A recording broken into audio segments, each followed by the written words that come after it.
What's up, everybody? I'm ready.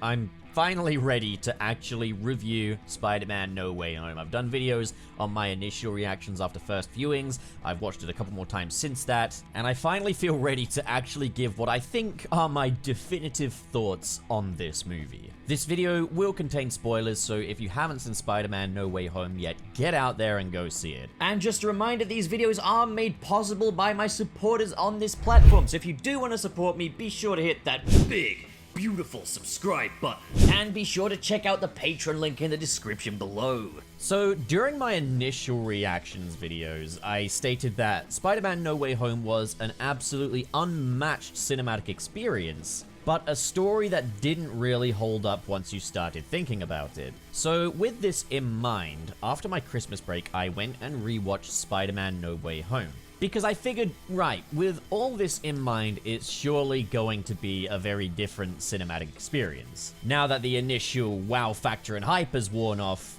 it's gonna be different. It's probably not going to have that same impact. And the cinematic experience was different in that the audience wasn't quite as loud in their applause for the characters that were returning, because obviously it's not the opening week anymore. These are either people that have already seen the film or people that weren't so excited that they needed to see it day one. So I'm gonna say this straight up. Spider-Man No Way Home is a film that absolutely rewards rewatches. But it's also a film that rewards rewatches for watching the previous Spider-Man films that came before it as well. Awesome. That's everything a sequel should be. And at the same time, I found myself enjoying the film even more the second viewing than I did on the first. And I was really pleased to see that there were some acknowledgements in this film for things that I initially thought were not accounted for. I'll elaborate on all of this in a bit, but first let me back up, do a quick story recap. Mysterio has ruined Peter Parker's life. He's framed him for his murder and revealed his secret identity to the world. And now Peter Parker is the most famous person on the entire planet for all the wrong reasons. But Peter's not the only one paying the price for this, his best friends are as well, as they're refused entry to MIT based on their association with Spider-Man. Wanting to make things right, Peter seeks the help of Doctor Strange to make everyone in the world forget that Peter Parker is Spider-Man. But he waits just a little too long to air his concerns about the spell, and ends up interrupting it while it's in progress, opening up the multiverse. And everybody that knows that Peter Parker is Spider-Man from any other universe is converging on the MCU. Doctor Strange wants to send them all back to their original timeline, but this would of course send them back to some very bleak fates. And Peter wants to give them a better chance at survival back in their own dimensions. And so things kind of go forward from there. So everything about this story is pretty fresh. We haven't had a Spider-Man story like this on the big screen before. Considering that all of the villains in this are previous Spider-Man villains that have already been in the films, the fact that the film managed to stay this fresh, this new, is awesome. That's really smart. But also, it is quintessentially Spider-Man, Peter Parker's best friends paying the price for their association with him. I've seen some folks calling this film a definite course correction for the MCU Spider-Man, but at the same time saying that they really didn't like the first hour or so of the film. And that doesn't make any sense to me, because I'm just like, what more could you really want? So, a small portion of the stakes are alleviated pretty early on by Charlie Cox's Matt Murdock. And I just want to make a quick amendment here. In my previous first viewing spoiler talk for this film, I stated that Matt Murdock's purpose in this film is basically to drop what would have been an entire storyline for this film, which was Spider-Man on the run. And I basically said that if anyone other than Matt Murdock had done this, people would have hated this moment. But upon rewatching it, there is definitely more nuance to it than what I gave it credit for. Matt Murdock takes the actual legal proceedings aspect out of the film, allowing Peter Parker to go back into school and kind of see his life through from there, but it's still completely messed up, and as Matt Murdock says, there is still of course the court of public opinion. Whether or not the United States government wants to take down Spider-Man is neither here nor there. A whole sector of the general public want this guy dead. And that leads us into the MIT plot. So to be honest, I am going to backpedal a little bit there. That was a very smart way of kind of closing the book on the whole government wants to take down Spider-Man stuff, saying, hey, that's not what we're doing in this film. And I do think there is a bit more that you could mine out of that concept, But at the same time, what we did get instead, I do honestly think is even more exciting. So even Stevens, fair enough. So another problem that I did have on the first viewing was Peter Parker going to Doctor Strange and then buggering up the spell and not talking to MIT before doing so. I felt that that kind of flanderized the character of Peter Parker to make him a little bit more stupid than he needed to be. However, my standard when it comes to like plot contrivances or plot holes, or sort of, I guess, what you could call character assassination, my standard has kind of been, I do mind if it A, robs us of a potential payoff, B, was very easy to work around, or C, lacks a reasonable defense. So that could be any defense you make for it feels like a massive stretch, and there's really not enough evidence in the film to back that up. Or D, it actively contradicts something. So my issue was originally, why did Peter not attempt to speak to MIT before speaking to Doctor Strange? Now, to be fair, if I get rejected for like a job interview, or like if I did get rejected for uni or something, I probably wouldn't call them up and plead my case. You tend to kind of think that's that, or you could make things worse maybe. That and these institutions are usually pretty inaccessible to outsiders. Peter knows Doctor Strange and knows that he's likely to be able to help him. There is a sort of kinship here that they do establish in these movies between the two Avengers. And personally, I don't think that's that much of a stretch. So okay, thumbs up. This is better. I do think you could make a case and say that maybe Doctor Strange and Peter should have talked about the potential implications of the spell beforehand. But at the same time, I don't think it's a stretch to say that Peter was very determined to get this spell done up until he was faced with the reality of it, and then he started having the questions. Like, that can happen. It's like when you sign a contract and then afterwards think about the potential implications. I've done it before, and I did it at a time when I was a bit older than Peter Parker, and I didn't have my secret identity revealed to the entire world, scrambling my mental health. I do think it's taken a bit far, though, when the ground beneath him is all cracked and Peter's like, everyone that knew I was Spider-Man before should still know. I was like, okay, shut up, man, come on. But okay, having given it some thought, rewatching it, like, yeah, that whole scene is a lot better. I have a lot less issues with that. And at the same time, it by no means robs us of a potential payoff because, well, this is the catalyst to get the movie going. So then, of course, Peter does go and plead his case with the MIT lady, and that's where we get the big Iron Spider versus Doc Ock confrontation. Now, I also like the fact that he's not just wearing the Iron Spider for the sake of it or for the additional abilities it gives. He's wearing it because his red and black suit has paint all over it. But of course, they needed the Iron Spider to be there in order for Doc Ock to get the nanotech in this scene, which leads to his defeat. So yeah, it does make sense. And this is where I do have to really give the writing credit. A lot of these links do add up really well. Now, I definitely wish that we could have seen Doc Ock actually use the nanotech for more than just making his tentacles look red. Apparently, there's a cut of this film where the whole bridge fight scene lasted 15 minutes, and I would have loved to have seen that. And then after that, we get the introduction of the other enemies in this movie. And definitely the biggest plot hole in the film as well, Electro. The villains all converging on the MCU in this film are all people that found out that Peter Parker was Spider-Man. Little problem with that though, Electro didn't know. Electro never found out. And let's say, okay, for the sake of this film, he knows. But no, he really doesn't. In his home universe, he never knew. Because not only did he not know in The Amazing Spider-Man 2, when he does actually meet Andrew Garfield's Peter Parker, he says he expected him to be a black guy. So even within the context of just this film alone, Electro's presence here really doesn't make any sense. So we do have a plot hole. But does the plot hole rob us of any payoff? No. It actually results in one of the film's best characters. So I know that the villain lineup of this film needed to be one villain per movie. And I mean, out of the villains in The Amazing Spider-Man 2, Electro pretty much wins that by default. I would not want to see Paul Giamatti's Rhino. I mean, Paul Giamatti's Rhino didn't know either. But like, what could Rhino really bring to this? Nothing. And then there's Dane DeHaan's Harry Green Goblin, and just the less we see of him, the better. I suppose he could have had a fairly interesting dynamic with Norman Osborn, but at the same time, you got two Green Goblins in this movie. You know, it's better to have Electro. So it's kind of a logical sacrifice for a really good character to be present.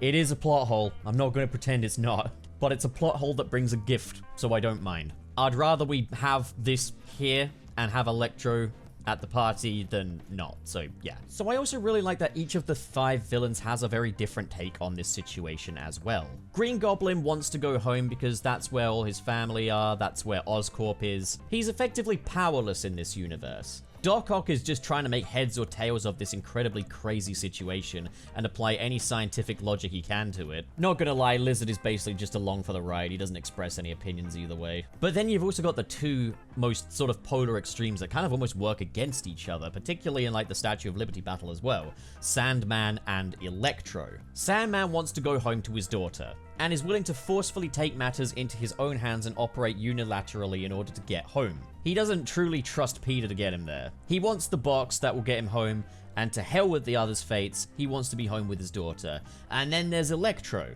Electro wants to stay in the MCU. His power works differently there, and he feels like a different person while he's in the MCU. And he wants to make something of himself in this universe, because he felt like a nobody back home in the Amazing Spider-Man's universe. So he wants to basically destroy the box that would send the villains home. So I think between these 5 villains, you've got a really interesting dichotomy, but I also just really love seeing these guys interact and seeing who knows who. The fact that both Lizard and Electro worked for Oscorp in the Amazing Spider-Man universe, they both know each other. Dr. Octavius and Norman Osborn are both world-renowned scientists in the Raimiverse, and they both know of each other's existence. We never got to see any of these characters interact back in the previous films, and I'm so grateful that we got to see them interact with one another in this one. There's a moment I really adore in this film. After Doc Ock has been fixed with the new inhibitor chip, he goes to Norman Osborn and basically asks if he's looking forward to having no more darker half.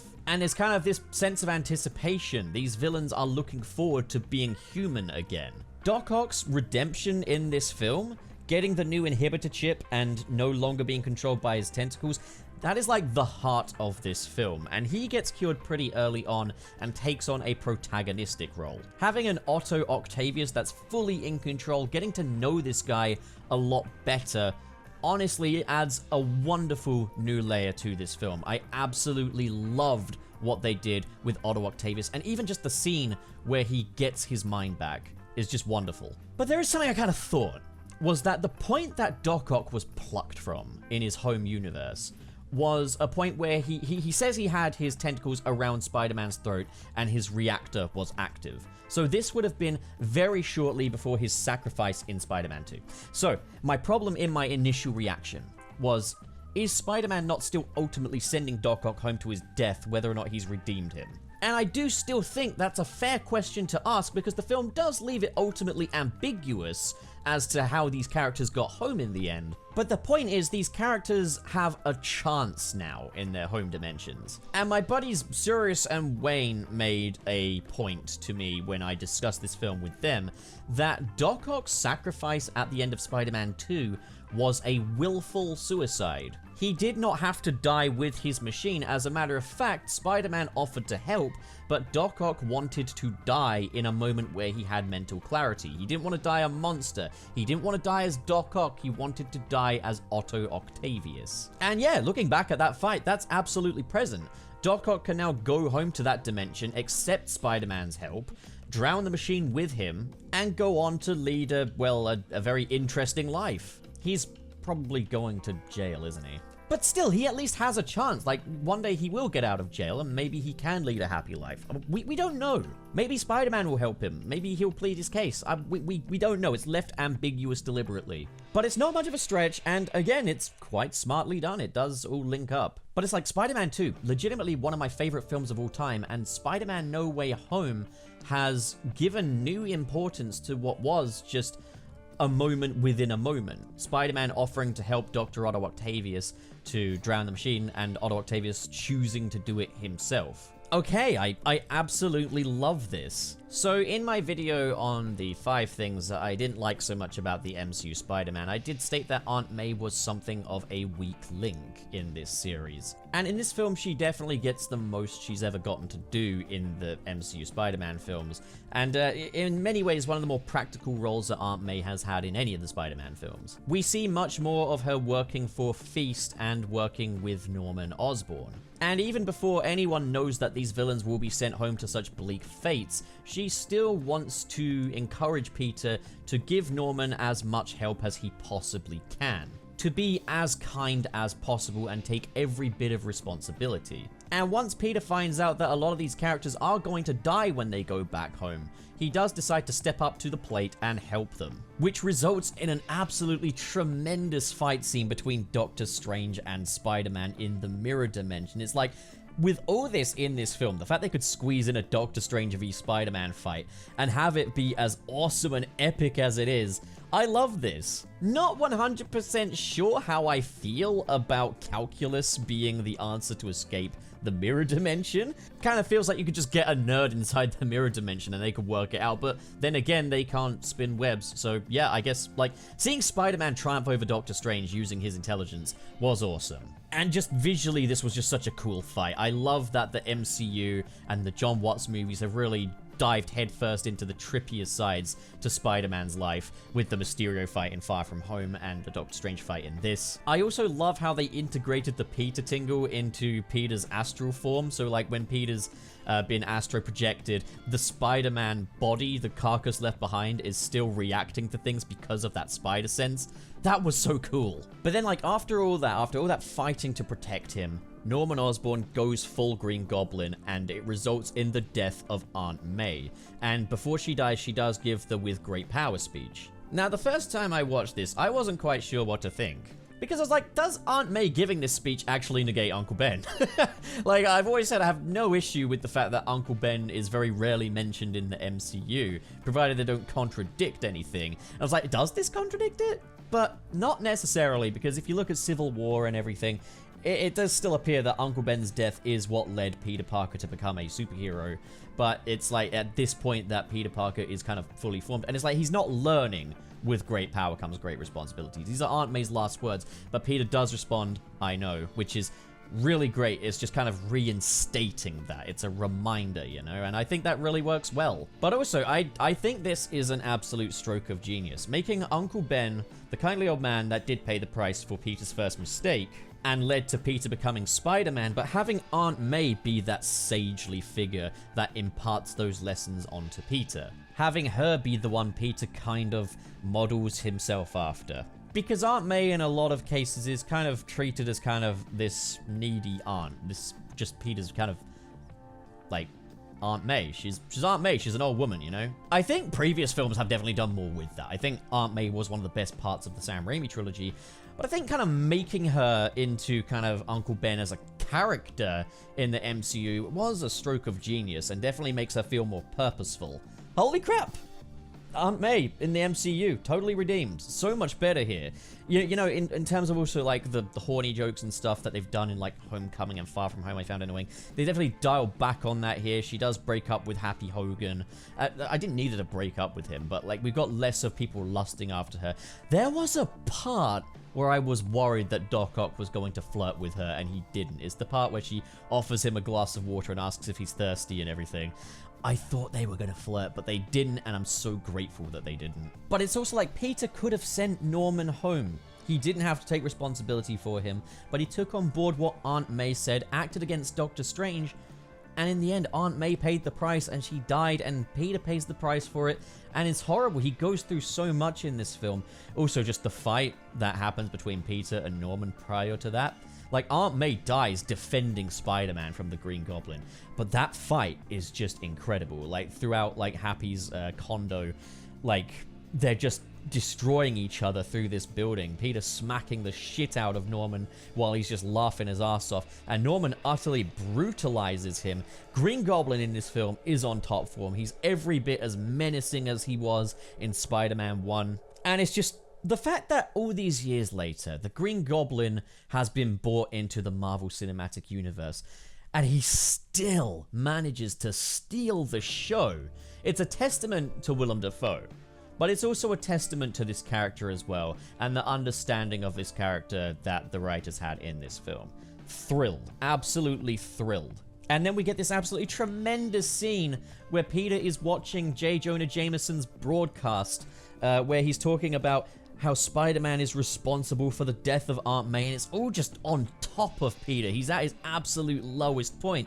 But it's also just the way this is shot, And I have to say, this is definitely one of the best looking MCU films. Like, I've heard criticisms that the film lacks visual texture in places, but I kind of feel like that argument ultimately boils down to, I wish it was shot on film instead of digital in some ways, because they do get pretty inventive with some of these shots. I get that there is also quite a bit of reverse shot as well, but to be fair, it's not like that wasn't present in previous Spider-Man films. I think this looks fantastic, like from the apartment battle and some of the wides that we get there, through to some of the wide shots that we get in that sunlit sunset final fight between Norman and Peter on top of Captain America's shield. There's some fantastic imagery in this one.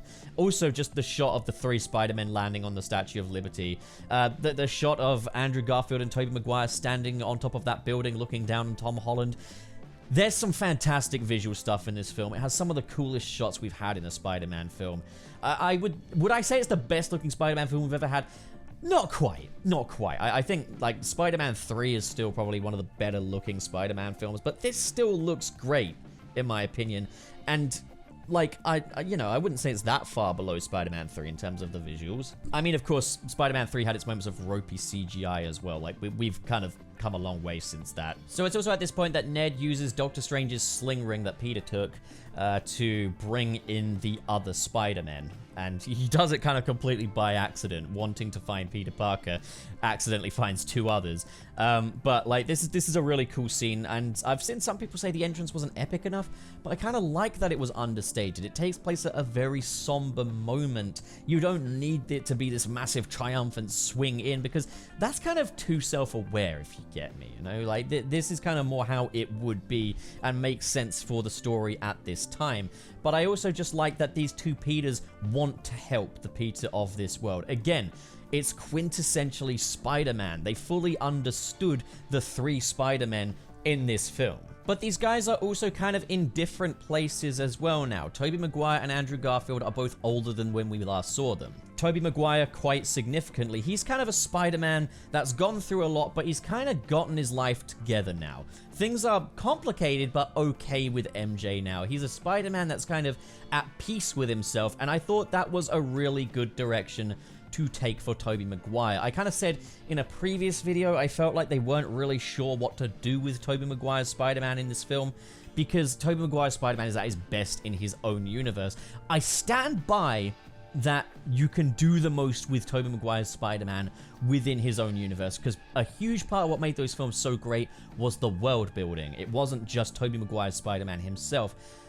But I don't think they were completely devoid of ideas of what to do with Tobey's Peter. I do think they took his story into a good direction, and kind of his interactions with Tom Holland's Peter, like when he's getting all like teared up when Tom Holland is talking about Aunt May's final words and how it relates to Uncle Ben, and I think Tobey is on top form there. The scene where he's reunited with Otto is absolutely fantastic. I absolutely love how Doc Ock is almost at a loss for words. Just like, how are you, I guess, you know? Like, I love that. And they have the reprise of the trying to do better line. And it's like, you know, Tobey Maguire is seeing Doc Ock for the first time in decades. And Doc Ock is seeing an all grown up Peter Parker that's okay. He's doing well, you know? I love that. And then, of course, we've got Andrew Garfield's Peter Parker.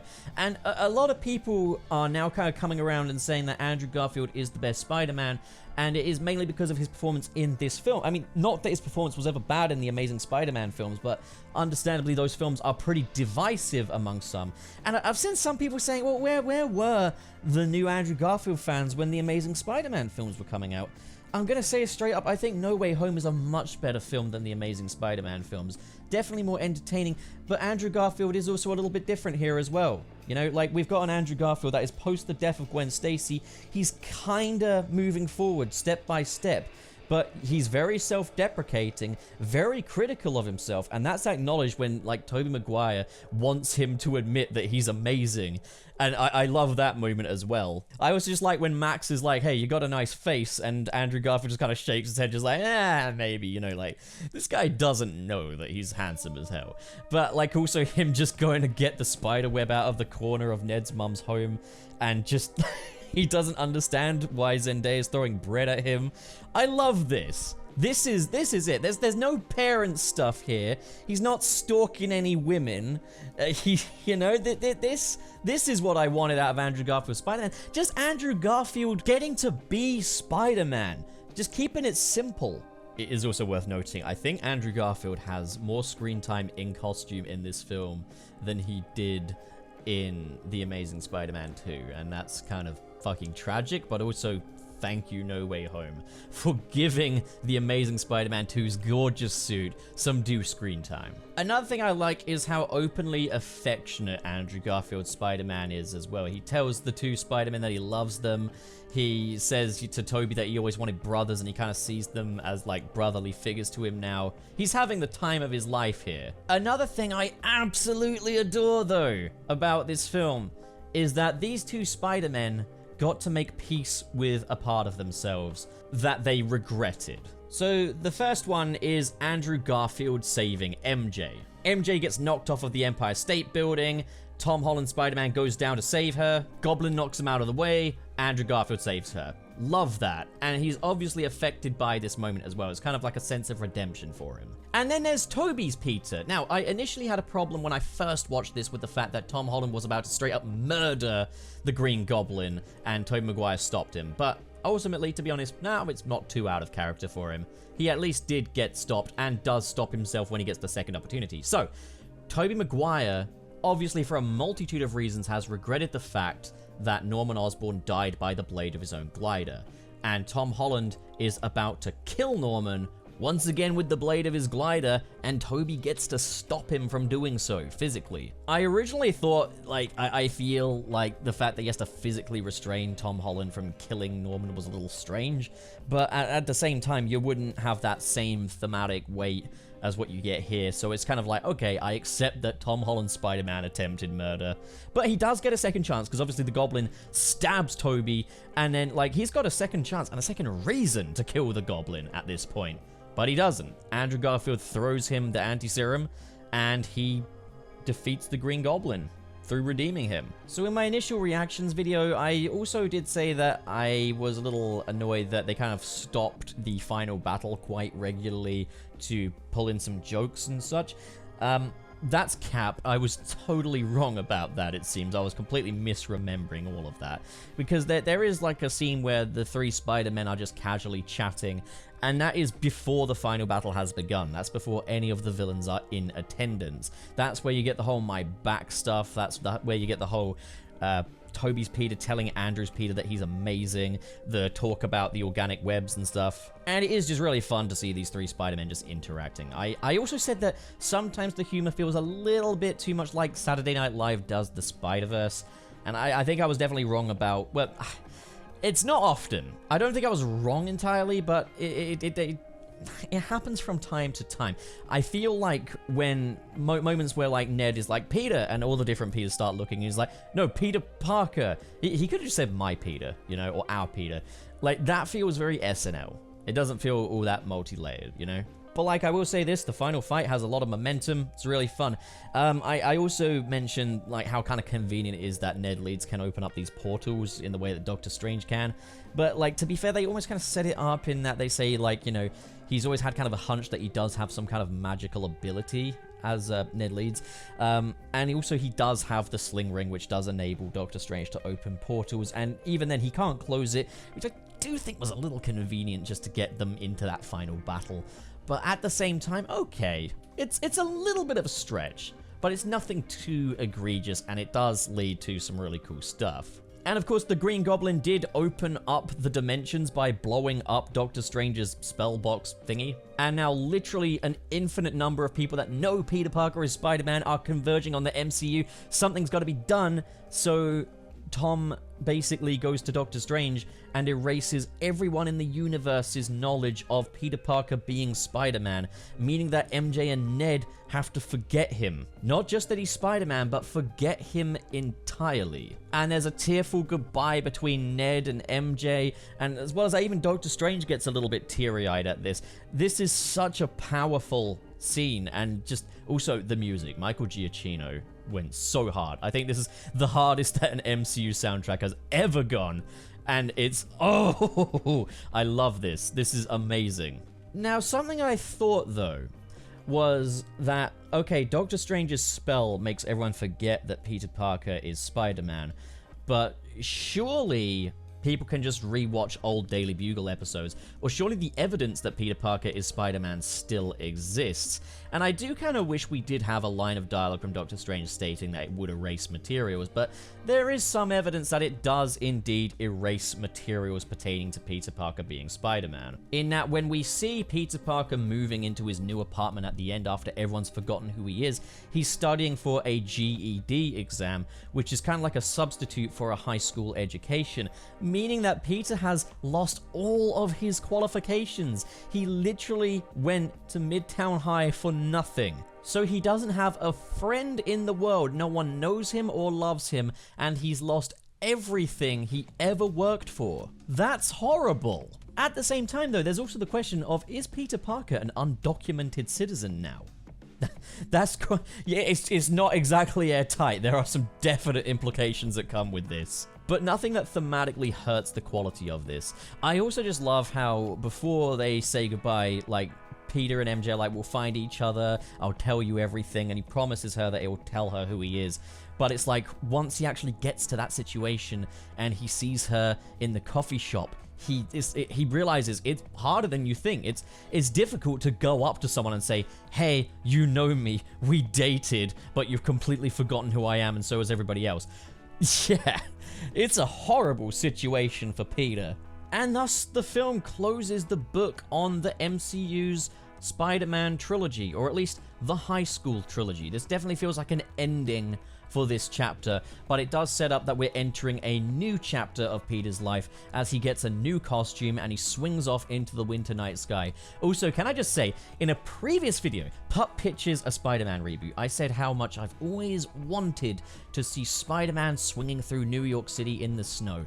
And while it's only brief, the final swing in this film finally gives us that. And we also get the new Spider-Man costume, which is a one-to-one recreation of the classic Spider-Man. This isn't the MCUification of Spider-Man. This isn't a Hollywood translation of Spider-Man. This is Spider-Man. I also really like that the final swing this time around, compared to like the final swing we had in Spider-Man Far From Home, is comparatively very no frills. We don't see the use of the web wings. We don't see him doing any major stunts or anything. He just kind of swings for a bit and then swings into the camera. It kind of shows a back to basics approach to Spider-Man going forward. Truth be told, I don't think this is a course correction like some folks are kind of saying. I feel like this is the culmination. This is setting up that we're getting a more mature Spider-Man going forward. And I think that's completely fair enough, especially when you compare, like, the final swing here to the one in Far From Home. In Far From Home, he's got his phone with him, and he's texting MJ. In this, he's got nobody. Absolutely nobody at all. And it's like the little foreshadowing of, like, Peter Parker going from being the most famous person in the world to someone literally no one knows who he is whatsoever. And I also like that this is, in a way, an origin story for the Spider-Man that is going forward. I love that. I think that's amazing. And I must admit, I do like this structure of kind of superhero reboot, where, you know, you start off with the first film where he's Spider-Man enough. He takes the core aspects of Spider-Man, but doesn't take necessarily everything with him, and then they gradually build on top of it. So like movie 1, Peter's kind of relying on the world around him to form him as Spider-Man. In movie 2, he's kind of realizing that he does not need to live in the shadow of other superheroes. And in movie 3, he's kind of this lone sentinel protecting New York City, the Spider-Man that we know and love. I really like that structure. I feel like that's kind of what like Man of Steel was kind of trying to do. And I wish we'd gotten to see that through. As long as it's like Spider-Man enough from the get-go, and that he's not like missing major chunks of who he is at his core. I know some people will argue with that, and that's fair enough. That you feel that way, that's completely fair enough. I don't, but like, again, fair. So, Spider-Man No Way Home is a flawed movie. It definitely has some contrivances, some holes, and some areas where I feel like they could have elaborated a little more. I feel like the film did justify a 3-hour runtime. Yeah, so Spider-Man No Way Home is not airtight. It does have its flaws. But let's kind of wind things back a little bit. Spider-Man 2 is a film that I have regularly called perfect. I've called it a perfect Spider-Man film, and it's a film where I wouldn't change a single thing. But I want to point out it's not flawless, and you could say, well, you know, how is it perfect if it's not flawless? And, well, I think all films have flaws, but, like, I feel like sometimes flaws are an intrinsic part of filmmaking and film in general. Like, but, like, Spider-Man 2, for example, there's the tentacle blade with Doc Ock. Why does he not use that again? You know, like, why would you show that he has that if he doesn't use it? There's also the fact that Peter's sole motivation in this film is to get with a girl that abandoned her would-be husband at the altar without any kind of prior warning. Someone that has, like, cheated on previous boyfriends and stuff. It's not a very healthy thing here. And we're kind of supposed to root for Peter getting into that kind of relationship with MJ, even though she's proven to not be very good for him. And the third film does back that up. It's all clearly very deliberate, but it is kind of like, why does the second film want us to root for that so much? But we do, because we care about this character. But I think a case could be made to say that these are flaws. Like, Spider-Man 2 is also quite a flawed movie in some ways. But, like, again, it's perfect because I wouldn't change a single thing about what's there. When it comes to Spider-Man No Way Home, I suppose there are little bits and bobs I would like to see added to it, but on a whole, not much. So I don't know if I can necessarily call Spider-Man No Way Home perfect. I don't think it quite compares to the absolute filmmaking mastery that is Spider-Man 2, for example. But it is an absolutely amazing movie. What this film achieves in unifying 3 generations of Spider-Man without feeling tacky. How this film could include so many different enemies with so many different stories behind them, including Doctor Strange as well. Having all this take place at a time when Peter Parker's identity has been revealed to the world for the very first time. Having the film flow so seamlessly is incredible. It's a tremendous achievement. But it's also the MCU breaking the mold and really doing something that is epic and in many ways a little bit profound as well. I think Spider-Man No Way Home is absolutely my favorite of the MCU films. And my favorite of the MCU Spidey trilogy. It's quite funny because in my initial reaction I was like, it's the weakest of the MCU Spidey trilogy. But like rewatching this, like kind of accepting that there are some flaws there, but also kind of having my biggest gripes with the film put to bed, like it is a different experience. But I absolutely accept Spider-Man No Way Home for what it is. I think it's a fantastic film. It's a film that almost kind of seemed impossible. And like I do think that Sony and Marvel have done the impossible with Spider-Man No Way Home. And the MCU Spider-Man films just continue to amaze me. The fact that we have an MCU Spider-Man, the fact that Sony and Marvel were able to make that deal. Like, it is fantastic. So, bottom line is, I'm hugely grateful for this whole trilogy of films. And I'm hugely grateful for Spider-Man No Way Home. And, yeah, I just think it's absolutely fantastic that we're here today able to talk about this tremendous event. Also, I do take back the Rise of Skywalker comparisons. That was fucking cap. That was very wrong. And, yeah. Yeah. I take it back. I take it back. I didn't want to get swept up in the fan service, and I guess I overcompensated. Sometimes YouTubers can be wrong about these things, and we just gotta admit it. I don't think YouTube film critics and stuff admit when they're wrong enough. And in this case, I'm just holding my hand up and saying, yep, I'm wrong. I was wrong. This film is fucking incredible. Oh yeah, let's just talk about the mid-credits a little bit then.